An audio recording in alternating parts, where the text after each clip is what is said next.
다음으로 바로 원전에 대해서도 책에 이야기해 주셨다고 하는데 네. 원전 산업 어떤 이야기 하셨나요? 의견 부탁드립니다. 원전 경우는 이제 문재인 정부에서는 탈원전을 표방했기 때문에 뭐 어쩔 수 없이 원전 산업 전체가 굉장히 좀 망가졌죠. 그러다가 이제 정부가 바뀌고 원전에 대한 정책이 완전히 180도로 돌아섰지 않습니까? 그렇죠. 그러다 보니까 이제 원전 지금 현재 윤석열 정부의 저 원전 정책은 완전한 원전 생태계의 부활 이겁니다. 그러니까 원전 생태계를 완전히 바꿔놔라. 그런데 어떤 요소가 또 있냐 하면 아마 그 대선 당시에 저 TV 토론을 할 때 이재명 후보가 당시 윤석열 후보한테 이런 질문을 했었어요. RE100이라는 걸 아십니까? 예, RE100이라는 걸 아십니까? 그럼 윤석열 저 후보가 답을 제대로 못했죠. 네. 예. 근데 RE100, RE100이라는 것이 사실은 2050년까지는 모든 에너지를 재생 에너지로 바꾸겠다. 이런 약속이거든요. 근데 우리나라 입장에서는 사실 그거 굉장히 힘듭니다. 모든 에너지를 재생 에너지로 한다. 이거는 구조상 힘들죠. 구조상 힘들고 우리나라의 그런 기후 등등의 환경상도 힘든데 그래서 이제 윤석열 정부가 생각해낸 게 뭐냐 하면 RE100 대신에 CF100예요. 그렇게 카본 프리 100죠. 그러니까 꼭 재생 에너지일 필요는 없지만 탄소를 없애는 줄이는 거, 중립하는 거를 위해서는 원전 같은 에너지도 쓸 수 있다. 이렇게 된 거죠. 그래서 원전은 이제는 그 재생 에너지의 하나 일종으로 이렇게 간주가 되는 형편이에요. 그래서 그러다 보니까 이제 그 원전을 마음대로 이제 다시 활용하고 새로 건축할 수도 있고 그런 이제 좋은 환경이 되는 거죠. 그래서 우리나라에 이제 그런데 효과도 굉장히 빨리 나타납니다. 이런 그 정부의 정책이 확 바뀌고 난지 불과 뭐 몇 달 만에 뭐 원전을 수출하느니 마느니 하는 이야기가 나오더니 벌써 이제 실질적인 그 실적이 나타나고 있거든요. 중동에 벌써 뭐 원전 수주를 한다든지 원전 리모델링을 수주한다든지 원전이라는 게 워낙 큰 산업이다 보니까 리모델링만 해도 뭐 1조, 2조 이런 규모가 되더라고요. 그 정도로 이제 벌써 그 원전의 부활이 이루어지고 있고, 그 다음에 특히 이제 하나 제가 책에 언급한 것은 그 SMR이라고 Small Modular Reactor라고 해서, 그러니까 소형 원자로죠. 소규모 원자로. 그래서 발전 용량이 3분의 1, 4분의 1 규모로 작긴 하지만 모든 장비가 원자로 안에 딱 다 들어가기 때문에 일체형으로 만들어지고 따라서 어디에서나 건설을 할 수가 있고 건설 비용도 훨씬 적고 그다음에 안전성이 굉장히 높다. 사고가 날 일이 별로 없다. 이제 그런 특징을 갖고 있는 그런 소형 원자로 여기에 우리나라가 굉장히 또 강점을 갖고 있다고 그래요. 그래서 미국하고도 손잡고 수출 길도 많이 열릴 수가 있고 그래서 전망이 상당히 좋은 그런 소형 원자로 하는 것을 생각할 수가 있고요. 제가 책을 쓰고 난 다음에 그 언론을 보니까 이 소형 원자로 SMR보다도 한층 더 적어진 원자로가 또 있더라고요. 그 마블 원자라고 해가지고 크기가 기껏해야 승용차 하나입니다. 아, 진짜 작은 거예요. 예. 승용차 하나의 사이즈로 건설을 할 수 있는 원전 그 있거든요. 원자로. 그래서 이런 정도까지 이제 기술이 빨리 발전을 하고 있기 때문에 우리나라도 이제 원전 분야에서 다시 한번 힘을 쓸 수 있는 그런 환경이 되는 것 같아요. 이 원전 산업이 제가 이야기를 덧붙이자면 원전 산업이 진짜 돈이 될 수밖에 없는 게 십몇 년 전에 MB 전북 때 우리가 아랍에미리트 맞나? 그 원전 하나 지었었는데 와, 그 규모 100조 원인가? 엄청 거의 뭐 웬만한 그 동남아시아 국가의 1년 GDP 수준입니다. 그 원전 하나 지어주는데 그렇죠. 규모가 다른 산업들하고는 완전히 다른 돈이 엄청나게 되는 사업이라 당연히 이제 키워 나가야겠죠. 그렇죠. 다만 이제 또 중요한 거는 이제 환경 문제, 사고가 터졌을 때는 걷잡을 수 없는 일이 생길 수도 있다는 단점도 있지만, 맞습니다. 근데 이 원전 산업 같은 경우는 사람들이 이제 많이 미래 산업이라고 이야기하는 게 에너지 효율성이 어떤 것과도 비교할 수 없는 최고라고 하더라고요. 최고의 효율이죠. 예를 들어서 우리 풍력이나 아니면 수력 발전소를 이용한 거는 요만큼의 전기를 얻을 수 있는데 얘는 그 적은 비용으로 엄청나게 많은 에너지를 맞습니다. 이제 만들어낼 수 있다고 하잖아요. 그래서 원전이 되게 중요하다고 하더라고요. 네네. 독일, 프랑스를 위시해서 오래전부터 탈원전을 지향했던 나라들이 다시 원전을 찾고 있는 이유가 바로 그렇죠. 그거예요. 효율이 굉장히 높고 그렇기 때문에 앞으로도 아마 그런 전망이 상당히 좋습니다. 네, 그렇습니다. 왜냐하면 우리나라 같은 경우도 인구는 줄고 있는데도 불구하고 전기는 매일 점점 더 모자르고 있잖아요. 그렇죠. 한전도 계속 적자라 그러고 이대로는 안 된다. 전기 더 만들고 금액도 올려야 된다. 맞습니다. 에너지는 언제나 부족하기 때문에 그렇죠. 첨단 산업이 될수록 에너지는 더 많이 필요하겠죠. 네네. 다음 이야기 이어서 또 해보겠습니다. 바로 친환경 에너지 얘기도 책에서 해주셨는데 우크라이나 전쟁 이후에 전 세계 모든 국가들이 에너지 사업이 얼마나 중요한지, 또 이것이 큰 무기가 될 수 있는지 러시아가 제대로 한번 보여줬잖아요. 저는 사실 전쟁이 나는데 왜 이렇게 되나 생각 못했는데 러시아가 가스하고 그 기름을 엄청 많이 잡고 있었더라고요. 그렇죠. 네. 많은 사람들이 이걸 또 생각을 못해서 유럽이 그 한 해 되게 힘들었다고 하더라고요. 특히 독일이 그랬죠. 네, 또 독일도 그렇고 영국 같은 경우는 아직도 물가가 지금 안 돌아오고 있잖아요. 인플레이션이. 이 전 세계 물가 상승에 큰 역할을 하고 있는데 이런 친환경 산업 에너지에 대해서 어떻게 의견 갖고 계신지 또 이야기 부탁드립니다.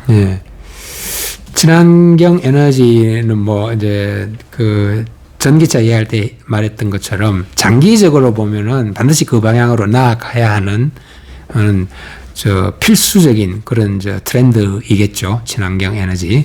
다만 어떤 형태의 친환경 에너지가 각 나라마다 적절한 것인지, 그리고 어떤 정도로 빨리 친환경으로 넘어갈 수 있는지, 이런 것들은 이제 조절이 필요하고, 그렇다고 해서 경제적으로 무리를 해 가면서까지 마구마구 친환경으로 다 옮겨간다는 것은 사실 어려운 일이거든요.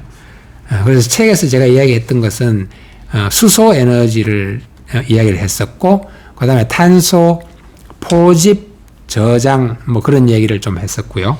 그 다음에 태양광, 이렇게 세 가지를 주로 이제 이야기를 했었습니다. 수소 같은 경우는 우리나라가 사실은 좀 앞서 있는 그런 분야이기도 한데, 특히 이제 두산 퓨얼셀 같은 이런 회사의 수소 연료 전지 같은 것은 전 세계가 아주 탐내는 그런 제품이라고 그래요. 그래서 수소 에너지를 활용한 그런 전력 발전 이런 것들을 어떻게 해야 되고, 우리나라가 어떤 식으로 앞서 있는지 이런 것들을 책에서 제가 좀 이야기를 해놨고요. 그 다음에 탄소 포집 같은 경우는 이제 CCS 혹은 CCU라고 해서, CCS는 이제 포집을 해서 탄소를 이제 잡는 거죠, 말하자면. 포착을 해서, 그 다음에 S, 스토어 하는 거죠. 저장하는 것. 혹은 포집을 해서 utilize, 사용하는 거, 활용하는 거. 그래서 탄소를 포착을 해가지고 잡아가지고 저장하거나 혹은 활용하는 거.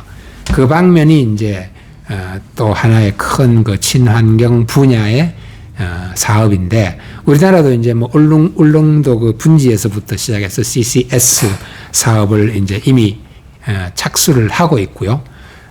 그 탄소를 이렇게 모아가지고 어디에다가 묻거나 이렇게 포집해서 저장하는 것, 그거는 사실 탄소를 없애는 탄소 중립으로 향하는 가장 중요한 일 중에 하나고, 그것이 이루어져야만 비로소 탄소 중립도 가능하다, 이렇게 전문가들이 이제 이야기를 하거든요. 근데 우리나라 같은 경우는 그런 포집해서 이렇게 저장해 놓을 그런 곳이 많지 않아서, 비단 국내뿐만 아니고 호주라든지 동티모르, 말레이시아 이런 곳에 이제 계속 탄소 포집 비즈니스를 이제 넓혀가고 있어요. 그래서 그런 탄소 포집하는 분야도 굉장히 중요하고, 그 다음에 이제 역시 이제 빠뜨릴 수 없는 게 태양광 에너지죠. 태양광 에너지. 왜냐하면 수소를 뭐 쓰는 것도 아까 말했듯이 방법이 되고, 그 다음에 뭐 수력이나 풍력 이런 대안도 있고요. 그 다음에 또 뭐, 심지어는 뭐 양자 에너지 같은 것도 검토하고 개발, 연구하는 나라들이 많고, 우리나라도 양자는 굉장히 중요한 타겟 중에 하나가 돼 있고요. 그 다음에 우주 태양광이라든지 뭐 이런 여러 가지 대체 그런 에너지 방법이 있겠지만, 역시 재생 에너지 하면은 우선 우리가 빨리 이용할 수 있고, 금방 활용할 수 있는 게 태양광이다. 이런 얘기죠. 그래서 무엇보다도 이제 태양광 발전을 도입할 수 있는 속도가 가장 빠르다. 그 말은 하기가 제일 쉽다는 얘기겠죠. 네, 쉽다는 얘기고. 그 다음에 발전의 원리라든가 구조도 굉장히 간단해서, 설치가 쉽고 경제성이 높다. 이런 이유도 있고요. 그 다음에 또 이제 태양광은 무한히 있기 때문에 무한히 쓸 수가 있고, 다른 화석 연료가 개입될 필요가 없다. 이렇게 해서 이제 그 태양광이 굉장히 여러 가지로 이제 유리하다. 그래서 이제 많은 회사들이 태양광 사업에 진출해서, 우리나라도 뭐 벌써 2010년 초부터인가요? 예.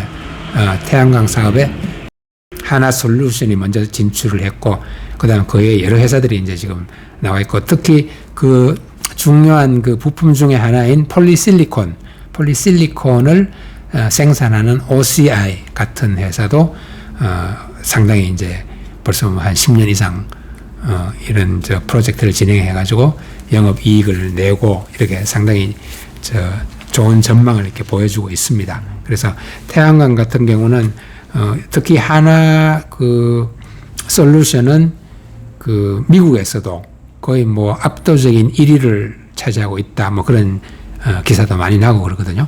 그래서 태양광도 한때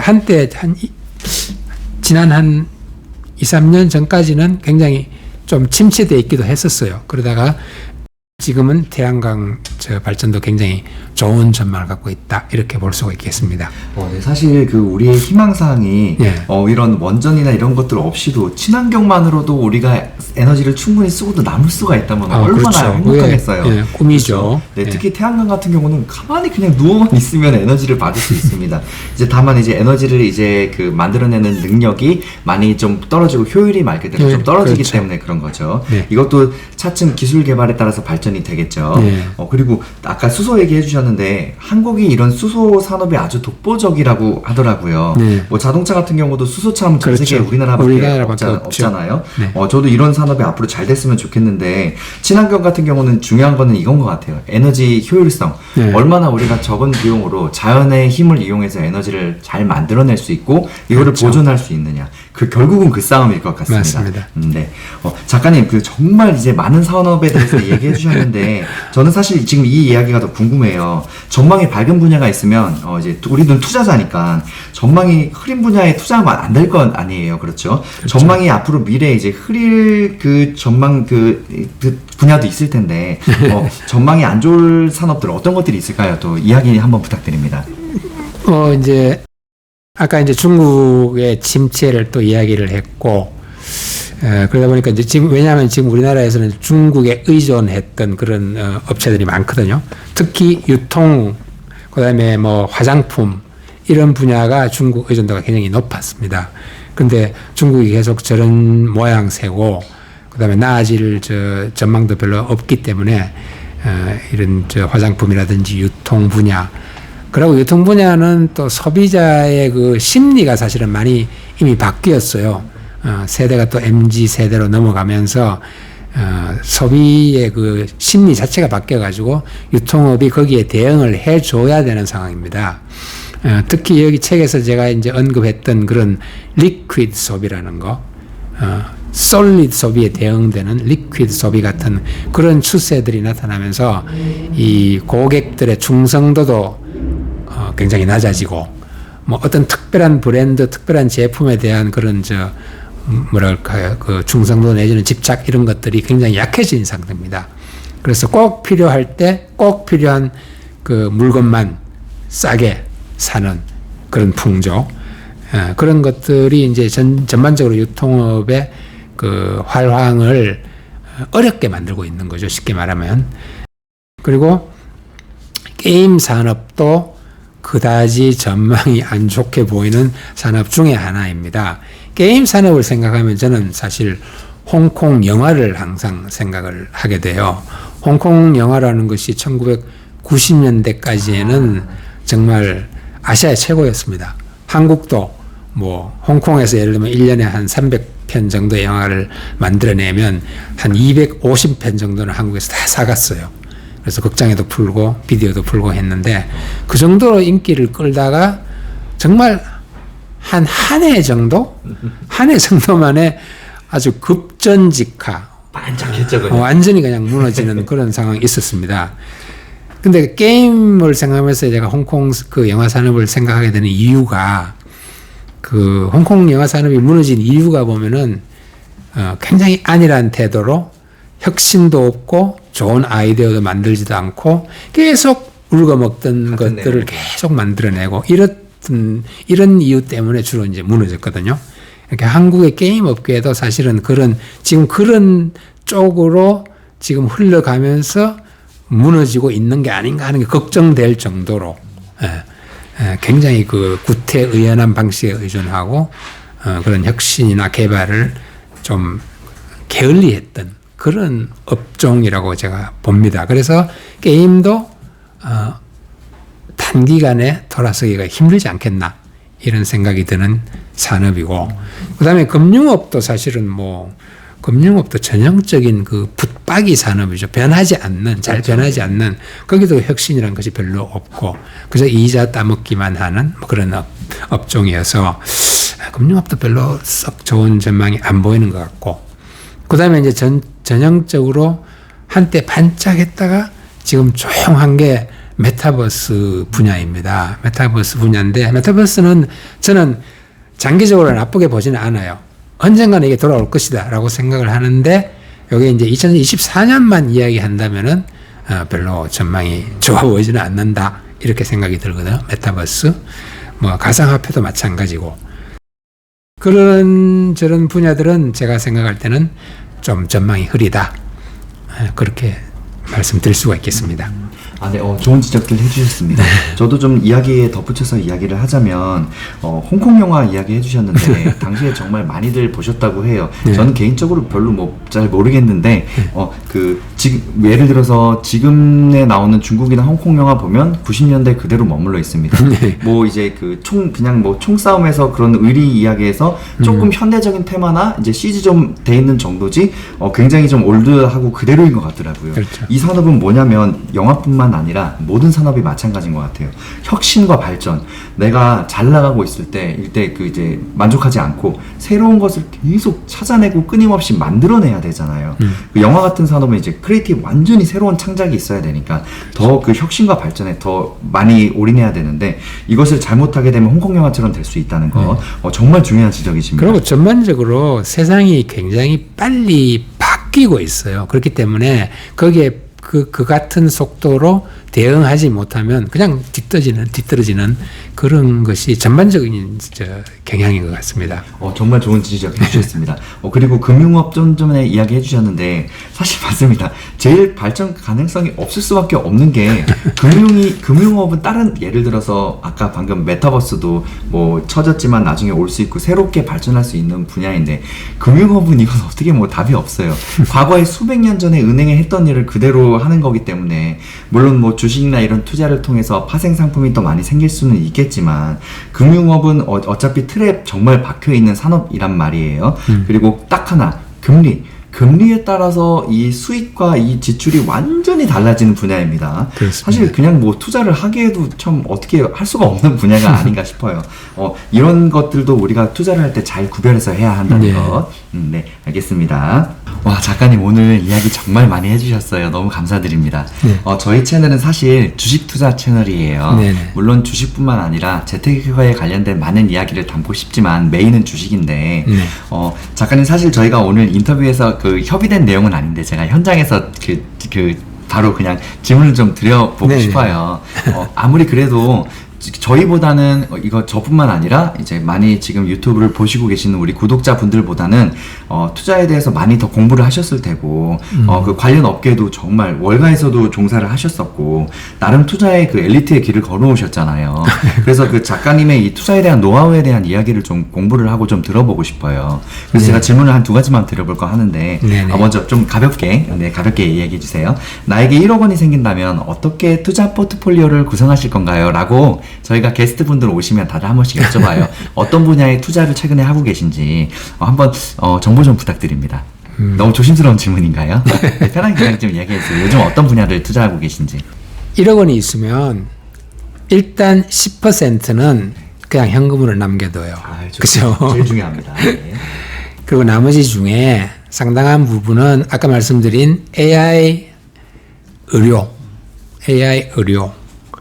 그리고 배터리 중에 아까 말씀드린 LG 엔솔 정도 하나, 그리고 장기적으로 본다면 삼성전자 그 정도로 나누지 않을까 싶어요.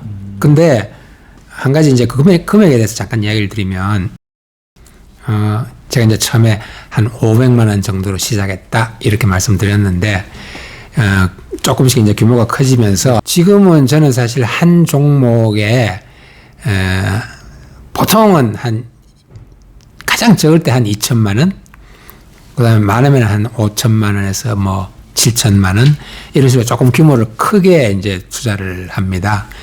그 대신에 이제 뭐 종목을 아주 많이 늘리지는 않고요. 왜냐하면은 작은 금액으로 이제 처음에 시작할 때는 작은 금액도 물론 중요합니다. 그리고 특히 일반 개인 투자자들은 시작할 때 사실 뭐 몇천만 원씩 뭐 억씩 이렇게 하기가 힘들잖아요. 그렇죠. 예. 그리고 또 상당히 이제 나중에 이야기하게 될 기회가 있을지 모르지만 제일 중요한 것은 일상생활의 근간을 무너뜨리는 혹은 해치는 그런 투자는 절대 하면 안 됩니다. 그러니까 내가 투자했는 이 돈이 몽땅 손실로 사라지더라도 내가 먹고 사는 데는 상관없다 하는 자신을 갖고 있는 투자를 해야 돼요. 괜히 그런 일상생활을 건드릴 정도의 투자를 했다가는 견디지를 못합니다. 그러면은 거의 백발백중 손실로 나앉게 되죠. 그래서 그런 점은 대단히 중요하기 때문에 절대로 자기의 일상생활을 흩뜨리는 그런 투자는 하지 마라 이렇게 말씀을 드리고 싶습니다. 네, 지금 중요한 이야기 해주셨습니다. 사실 저희 채널은요 어떤 종목 사세요 별로 얘기 안 하고요. 네네. 그 유튜브도요 썸네일 아시죠? 네. 사진 한 장을 보고 볼지 네. 안 볼지를 판가름 하잖아요. 네. 예를 들어서 제가 타 채널을 비방하는 건 아니고 타 채널 같은 경우는 조회수가 막 엄청나게 많이 나온 이유가 미래 10년 후에 이 종목 100배 오릅니다. 무조건 이거 사세요. 다른 유튜브 그렇게 썸네일을 만드세요. 네. 저희 같은 경우는 그렇게 안 만드는 게 물론 그렇게 만들면 조회수는 많이 나올 수도 있지만 그게 잘 안 됐을 경우에도 많이 욕먹고 힘들 수 있잖아요. 그렇죠. 네, 그래서 저희는 이런 이야기를 많이 담고 싶어요. 지금 진짜 중요한 이야기 해주셨는데 우리가 투자를 할 때 일상생활을 무너뜨리는 투자는 절대 하면 안 된다고 하셨습니다. 이게 정말 전 세계 지구상의 모든 투자를 하시는 분들한테 꼭 필요한 이야기입니다. 우리가 투자를 하기 전과 저희 이제 채널을 처음에 운영하셨던 저희 아버지도 항상 이렇게 말씀하세요. 여러분이 투자를 시작하고 계시다면 투자를 시작하기 전과 후의 삶이 똑같아야 된다고. 그렇죠. 네, 내가 투자를 한다고 막 주식책만 주고 이렇게 되면 안 된다는 거. 내가 뭐 일을 하고 직장 생활하고 가족들이랑 생활하고 취미 생활하고 투자를 하기 전과 후가 완전히 똑같아야 된다고. 흔들림이 없어야 된다고. 그렇죠. 이게 정말 중요한데 지금 이 이야기 해주셨습니다. 네, 그 다음 이야기 또 해볼게요. 또 주식 투자 작가님의 투자 철학에 대해서 또 궁금한데 주식 투자를 어떤 마인드로 하면 좋은지 그리고 또 자신만의 투자 원칙이 있다면 어떤 것들이 있으신지 투자 철학에 대해서 좀 이야기 부탁드립니다. 우선은 제일 강조하고 싶은 것은 공부해라입니다. 공부. 그러니까 공부는 뭐 선택이 아니라 이 주식 투자에서도 필수입니다. 그러니까 공부할 생각이 없거나 공부하는 게 두려우면 투자도 하지 말아야 됩니다. 제 말씀은. 네, 그래서 거기다가 어떤 사람들은 바쁘고 공부할 시간도 없습니다. 이렇게 이야기하는 사람도 많거든요. 근데 시간은 주어지는 게 아닙니다. 자기가 만들어야 됩니다. 예를 들어서 전철 타고 다니면서 모바일 게임을 한다든지 드라마만 보고 있다든지 그럴 시간이 있으면 그때 공부를 해야죠. 예. 이게 다 기회비용이잖아요. 기회비용은 불가피한 겁니다. 그래서 뭔가를 희생시켜야 공부를 할 수가 있는 거죠. 그래서 어쨌든 공부는 필수다. 이거를 말씀을 드리고 싶고, 그 다음에 이제 뭐 굳이 전략이라고 얘기한다면 이런 게 있어요. 한 종목에 다 자기 돈을 투자하지 말고 여러 종목 이렇게 안전하게 나누어라 그러잖아요. 융통성을 좀 갖고 있으라 이런 얘기인데, 저는 그냥 종목의 선택에서 뿐만이 아니고 투자의 전략에서도 융통성을 가지라고 말하고 싶어요. 그러니까 어떤 경우에는 10년, 5년 이런 장기적인 투자도 해야 되지만 어떤 경우에는 1개월, 1주 단위로 짧게 때리는 투자도 할 때가 있어야 됩니다. 그것도 융통성이죠. 예. 맨날 장기만 주장하거나 맨날 데이 트레이딩만 하거나 그런 건 아니라 이거죠. 그래서 그것도 융통성을 가지고 어떨 때는 필요하다면은 장기도 하고 또 필요하다면은 단기적으로 짧게 방망이를 잡고 치는 것도 해야 된다는 거죠. 또 한 가지는 아무것도 하지 않는 것도 투자입니다. 상당히 변동성이 많고 불안하고 정말 급등락이 오락가락해서 정신을 못 차릴 정도이면은 가만히 있는 게 투자입니다. 좋은 투자. 괜히 들어가서 섣불리 사거나 팔거나 하지 않는 것이 좋습니다. 그래서 지금 말씀드리는 이것도 사실은 아까 말한 그런 여유가 있는 투자라야만 가능하죠. 괜히 뭐 돈 빌려서 했다든지 무리하게 해서 투자를 해가지고는 절대로 이것을 견딜 수가 없습니다. 급등락을 견딜 수가 없어요. 그래서 여유가 있는 투자를 먼저 하고 그 다음에 아까 말씀드린 것처럼 융통성이 있는 그런 투자. 그래서 손해를 보고 나올지라도 그것도 전략에 의해서 나와야 하지 밀려서 어쩔 수 없어서 그렇게 나오는 것은 절대 좋은 투자가 아닙니다. 그리고 저 같은 경우는 원래 원칙은 나의 사전에는 손절은 없다. 이렇게 이제 원래 이야기를 했었어요. 그리고 그걸 지키려고 애를 쓰는 편이죠. 왜냐하면은 공부를 해서 신중하게 선택한 종목이라면은 그렇다면은 잠시 오르고 내리는 거에 너무 신경 쓰지 말고 지키자. 그리고 자기가 원했던 목표로 했던 정도의 수익이 나야 그때 가서 이제 파는 것이고, 그런 식으로 해서 나의 사전은 손절이 없다라고 했는데 사실 그게 늘 지켜지는 건 아니고 또 늘 지키는 게 바람직한 것도 사실은 아니에요. 거기에도 융통성을 사실은 부려야 되고, 저 같은 경우는 거의 대부분은 손절 안 한다라는 원칙을 지켰지만 대체 투자, 예를 들면 제가 부동산 때문에 꼭 필요한 투자, 이거 더 나은 투자가 있다 혹은 더 필요한 투자가 있다 했을 때는 어쩔 수 없이 이쪽 주식을 이제 매도해서 그 자금으로 이제 투자를 하고 그런 경우가 있었거든요. 근데 그런 경우가 아니면은 저는 섣불리 손절을 하지 않습니다. 왜냐하면은 제가 열심히 공부해서 신중하게 골랐기 때문에 언젠가는 이것이 빛을 볼 것이다 혹은 내가 원했던 수익을 얻을 것이다 라고 확신하기 때문에 그것도 하나의 저 나름의 이제 전략이라고 생각을 합니다. 네, 정말 중요한 이야기 해주셨습니다. 지금 해주셨던 이런 이야기들을 사실 저는 저희 채널에 담고 싶어요. 근본적인 지금 인터뷰 그 유튜브 목적을 하는 게 바로 지금 해주신 말씀들 때문이거든요. 네. 제가 지금 말씀하신 것들을 좀 정리를 좀 해보자면, 맞습니다. 공부. 모든 투자에는 공부가 필요하고요. 공부 안 하면 투자하면 안 됩니다. 큰일 납니다. 우리가 지금 이 유튜브를 보고 지금 서로 우리가 제작하고 여기서 서로 이야기하고 있는 것들도 다 투자에 조금이라도 공부하시고 도움이 됐으면 하는 마음에서 하고 있는 거예요. 그렇죠? 근데 이 과정에서 정말 중요한 명언을 이야기해 주셨어요.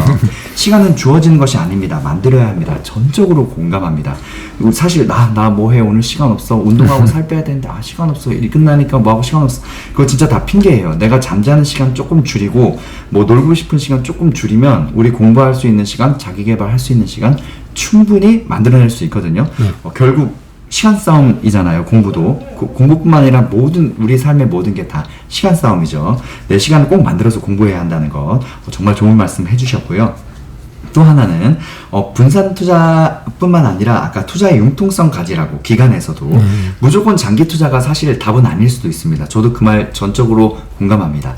장기적으로 대장주를 투자할수록 물론 손실 볼 확률은 줄어들지만 내가 투자 시장이 당분간 떨어질 게 뻔히 아는데 주식을 빼지 않는다? 저는 이것도 조금 어떻게 보면 좀 미련한 선택이 아닐까 싶기도 해요. 장기적으로 보면은 놔둬도 괜찮지만 뭐 시장이 떨어지는 게 뻔히 보인다는 측면에서 주식을 안 뺀다는 것도 한번은 생각해 봐야 될 문제가 아닌가 싶기도 그렇죠. 하거든요. 네. 요런 지금 이 측면에서 이야기를 해주신 것 같은데 내가 방망이를 짧게 잡을 때도 있고 길 때 잡을 때도 있고 기간에 대해서 주식은 타임이지만 융통성 있게 그 타임을 좀 조절할 수도 있으면 더 좋지 않을까라는 좀 중요한 이야기 또 해주셨네요. 저도 이 이야기에 전적으로 공감하고 있습니다.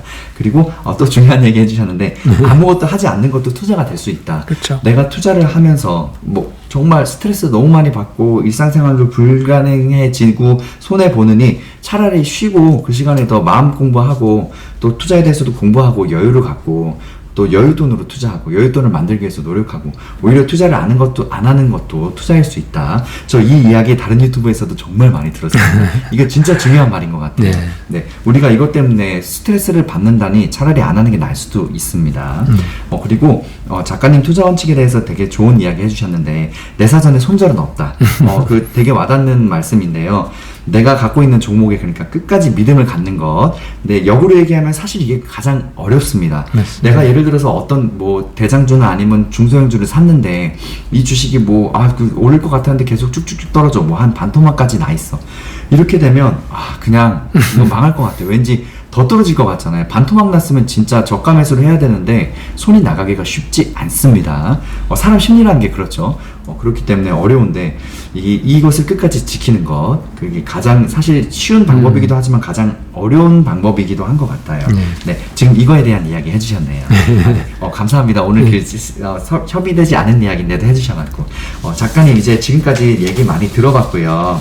작가님 아까 초반에 이제 어떻게 어디서도 근무했고 어떻게 이렇게 하셨는지 이력에 대해서 소개해 주셨는데 저 너무 궁금해요. 작가님 지금까지 이 수많은 지식을 얻고 어떻게 공부하고 어떻게 이 경제 관련 전문가가 되셨는지 예를 들어서 나 어렸을 때 뭐 소위 좀 웃긴 말로 피똥 싸게 공부했어 뭐 이런 것처럼 그 작가님 정말 나름 열심히 살아오셨잖아요. 저희 그 구독자분들한테 동기부여 자기개발 측면에서 살아오신 이야기 한번 부탁드립니다. 공부를 좋아하는 사람이 있고 공부를 별로 좋아하지 않는 사람이 있습니다. 그것도 저도 알고 있고 근데 저는 우연히도 세상에 공부만큼 재미있는 게 어디 있니? 하는 사람으로 태어났어요. 저는. 정말 다행이네요. 네, 그래서 뭐든지 공부하는 것을 좋아했고 그리고 그냥 잠시도 그대로 있지를 못합니다. 책을 봐야 직성이 풀리고 뭐 그런 사람이다 보니까 아무래도 좀 공부라는 것이 전반적으로 좀 저에게는 쉬웠을 겁니다. 근데 쉽든 쉽지 않든 공부는 어쩔 수 없이 해야 됩니다, 여러분. 시험을 치기 위해서뿐만이 아니라 잘 살고 돈을 벌기 위해서도 공부를 해야 됩니다. 그러니 이 공부라는 요물은 정말 어쩔 수 없는 것입니다. 꼭 해야 됩니다. 네. 그리고 구체적으로는 저는 되게 많은 그 실용적인 지식은 사실 언론에서 많이 얻습니다. 뉴스 기사들, 뭐 온라인, 오프라인 다 있죠. 뉴스 기사들에서 실용적인 지식은 가장 많이 얻고, 근데 원칙적이고 좀 이렇게 학구적인 지식은 책에서 얻습니다. 그래서 책과 언론 기사는 다 필요한 것 같아요. 그래서 이 둘을 다 섭렵을 해야 되고, 그 다음에 이제 저도 문과인데, 일반 투자자들을, 개인 투자자들을 생각하면 사실 개인 투자자들이 무슨 과학적, 수학적 혹은 기술적인 면을 다 알기는 어렵잖아요. 없죠. 네, 어려운데, 그렇더라도, 기본적인 거는 그래도 좀 알아야 됩니다. 예를 들면 배터리다. 그러면은 배터리를 만드는데 양극재, 음극재, 전해질, 분리막 이 네 가지가 필요하더라. 그 중에서도 양극재가 제일 중요하다고 그러더라. 뭐 이 정도는 알아두면, 그리고 양극재는 어떤 회사들이 만들고 음극재는 어떤 회사들, 음극재 중에 뭐 원래는 흑연으로 만든 음극재가 대부분이었으나 이제는 니켈로 만든다 그러더라. 뭐 이런 식의 기본적인 지식들은 갖고 있어야 되겠죠. 반도체에도 아까 말씀하신 DDR5 정도는 알아두면 좋겠죠. 뭐 그러는 거 정도. 그래서 기술적인 것도 어느 정도는 알아두시고, 또 그래야만이 여러분이 종목 선택할 때도 도움이 되고, 그러니까 공부는 어쩔 수 없이 해야 됩니다, 여러분. 그래서 마무리하는 기분으로 개인 투자자분들은 일단 공부하고 공부에서 얻는 지식을 어떤 투자 활동의 근간으로 삼으시고, 그 다음에 실천해서 얻는 경험을 아주 슬기로운 전략가로 모시고, 그리고 제일 중요한 것은 희망과 낙관을 여러분의 수호신으로 삼아서 슬기로운 그런 투자를 하시기를 바랍니다. 그리고 그런 낙관의 끈을 놓지 않는다면 분명히 언젠가는 성공을 하시리라고 믿습니다. 네. 작가님 지금 마지막에 너무 가슴 따뜻한 이야기 해주셨어요. 저도 이런 이야기를 많이 담고 싶었거든요. 지금 중요한 이야기 해주셨는데, 먼저 언론과 책, 이 이야기하는 것들이, 우리가 정보를 전달해주는 것들이 완전히 다른 분야죠. 이것 두 가지를 적절히 다 우리가 활용을 해서 공부를 해야 된다는 중요한 이야기 하나 해주셨네요. 그리고 제일 중요한 거, 긍정적으로 이야기하라. 뭐든지 생각하든, 우리가 투자를 하든 일을 하든 이 세상 무엇을 하든 긍정적으로 살아야 되는 거. 정말 긍정의 힘이 얼마나 중요한지는 아마 많은 분들이 알고 계시겠지만, 그렇죠. 이것 가장 쉬운 방법이자 가장 어려운 방법인 것 같아요. 긍정적으로 생각하다가도 뭐 화나는 거 있으면 갑자기 기분 바뀌고 이 생각의 전환이 또 완전히 바뀌어버립니다. 그렇게 해서 그릇된 행동을 하는 경우도 많이 있죠. 이걸 잘해야 된다는 것. 그리고 마지막으로, 저도 열심히 공부하도록 하겠습니다. 오늘 공부가 너무 많이 됐는데, 마지막으로 작가님 다 끝났습니다. 마지막으로 작가님에게 투자란 어떤 것인지 이야기 한번 부탁드립니다. 투자는 탈출이죠. 투자는 자유의 길이고, 투자는 독립의 길이고, 왜냐하면 우리가 이제 사실 금수저를 물고 태어난 사람들은 있지만 대개는 그런 게 아니기 때문에 뭔가 자산을 만들고 키울 그런 방법을 생각해야 되는데, 우리가 늘 9시에서 6시까지 일하는, 직장에서 일하는 그 대가만으로는 사실은 의미 있는 자산을 모으기가 힘든 세대가 되어 버렸습니다. 따라서 의미 있는 자산을 만들기 위해서는 반드시 투자를 해야 됩니다. 그리고 그 투자에서 성공을 하면 여러분이 경제적인 그런 자유와 독립을 획득할 수가 있습니다. 그러니까 그런 희망을 가지시고 같이 투자 활동을 했으면 좋겠습니다. 네, 작가님 오늘 인터뷰 여기까지 하겠습니다. 오늘 감사합니다. 따뜻하고 좋은 말씀 너무너무 감사합니다. 네. 저희 구독자분들도 공부가 많이 되셨으면 좋겠네요, 여러분. 저는 개인적으로 공부가 너무 많이 됐는데 도움 많이 되셨길 바랍니다. 작가님 오늘 나와주셔서 감사합니다. 네, 불러주셔서 대단히 감사합니다. 감사합니다. 네.